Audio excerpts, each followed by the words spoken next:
Welcome back to মিঠুর রান্নাঘর। আজকে আমরা খুব সুস্বাদু একটা জিনিস তরকারি নিয়ে এসেছি। তরকারি বলুন, ঘাটা বলুন, ভর্তা বলুন, যাই বলুন না কেন, খেতে অপূর্ব হয়। আর ঠান্ডার দিনে শীতকালে ওটা গরম ভাত দিয়ে খেতে অপূর্ব লাগে। আপনি দেখতে পাচ্ছেন আমি ২-৩ টা সবজি নিয়েছি এখানে। একটা হলো বেগুন, টমেটো ওটা দেখাই যাচ্ছে। বেগুনটাকে আমি কিভাবে কাটবো, টমেটোটা কি সাইজে কাটবো আর কিভাবে রান্না করবো সেটার পুরো প্রক্রিয়া আমি আপনাদের সাথে আজকে শেয়ার করবো।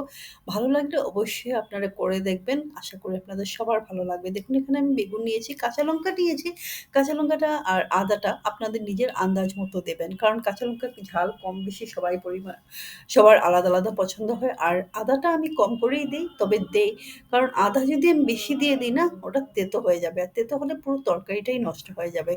তো বেগুনটাকে আমি লম্বা, লম্বা স্লাইসে কেটে নিয়েছি। একটা ছোট, ছোট বেগুন, গোল বেগুন। আপনি চাইলে এটা লম্বা বেগুন দিয়েও করতে পারেন, গোল বেগুন দিয়েও করতে পারেন, ছোট বেগুন দিয়েও করতে পারেন।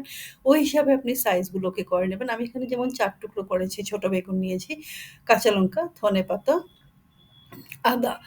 বেগুনটা আর আ টমেটোটা একই সাইজে এবং মসলার মধ্যে আমি নিয়েছি লবণ, হলুদ, একটু লঙ্কার গুঁড়া দিলে দিতেও পারেন আর একটু জিরার গুঁড়া ব্যাস।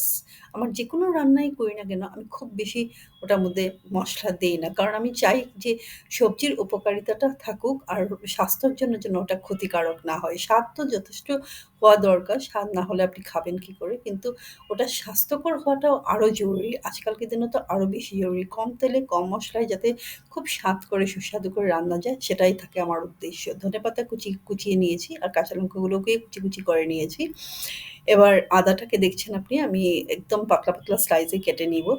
আর কেটে নিন বা গ্রেট করে নিন আপনাদের ইচ্ছা যে খুব ভালো মানে ফাইন আ চপড হওয়া দরকার আদাটা। আর খুব কম পরিমাণে দিবেন।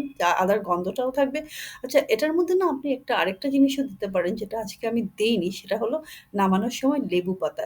১ টা বা ২ টো লেবু পাতা দিয়ে নামাবেন, অপূর্ব লাগে খেতে। আর গরম ভাতের সাথে ঠান্ডার দিনে অসম্ভব ভালো লাগে। এখানে দেখুন আমি কড়াই বসিয়ে দিয়েছি, তেল দিচ্ছি। তেলের মধ্যে এবার আমি সর্ষে ফোড়ন দেব। সর্ষে ফোড়ন দিবেন, আপনি কালো জিরে ফোড়ন দিতে পারেন। সর্ষে আর কালো জিরাটাই এটার মধ্যে খুব ভালোভাবে মানিয়ে ওঠে। এবার আমি বেগুনগুলো দিয়ে দিয়েছি। আস্তে, আস্তে বেগুনগুলো আমি দিচ্ছি। এরপরে আমি দিব টমেটো। বেগুন আর টমেটো আপনি একসাথেই দিয়ে দিতে পারেন। আর ভালো করে এর মধ্যে এখন আমি ১ চামচ লবণ দিচ্ছি। ১ চামচ বা ১ চামচ থেকে একটু বেশি হলুদ দিব। হলুদ ১/২ চামচের মতো দিয়েছি।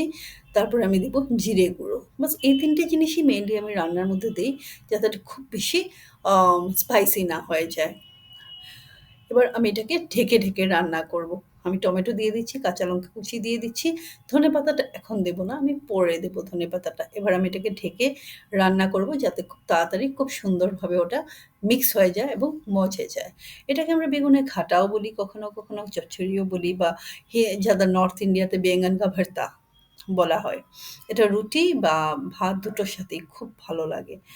আর এখানে আপনি দেখছেন আমি ঢেকে, ঢেকে এটাকে রান্না করছি। আর কি হবে এটা ভালো করে মজে যাবে। একটু পরপর আমি দেখাচ্ছি আপনাদেরকে কিভাবে বেগুনটা যতটা পরিমাণ আমি নিয়েছিলাম তার ঠিক 1/4 পরিমাণে আ ১/৪ পরিমাণে ওটা গিয়ে পরিবর্তিত হয়ে যাবে। এবার অনেকটাই মজে এসছে। আরেকটু ঢাকা দেব আমি। আরেকটু মজানোর দরকার আছে। আরেকটু কম হবে ওটা। ওটার মধ্যে জল বা কিছু ব্যবহার করবেন না আপনারা। দেখুন কি সুন্দরভাবে এখন দুটো জিনিস টমেটো, আদা, কাঁচা লঙ্কা আর বেগুন একটা আরেকটার সাথে সুন্দরভাবে মিশ্রিত হয়ে গেছে। এবার আমি দিব ধনেপাতা। Final stage of cooking.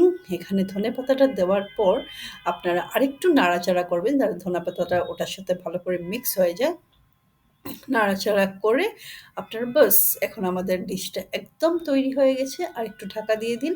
আপনি ফ্লেম বন্ধ করে দিতে পারেন এই স্টেজে, করে আপনি ঢাকা দিয়ে রেখে দিন। এখন একদম আমাদের সার্ভ করার জন্য রেডি হয়ে গেছে। এবার আমি ওটা একটা পাত্রে নামিয়ে নেব আর গরম ভাতের সাথে পরিবেশন করব। আপনারা অবশ্যই এটা বানাবেন আর আমাকে আপনাদের মতামত আপনাদের কেমন পছন্দ হলো না হলো, এটার মধ্যে আমরা আর কি করতে পারি আপনাদের মতামত অবশ্যই দিবেন। Thank you. ধন্যবাদ।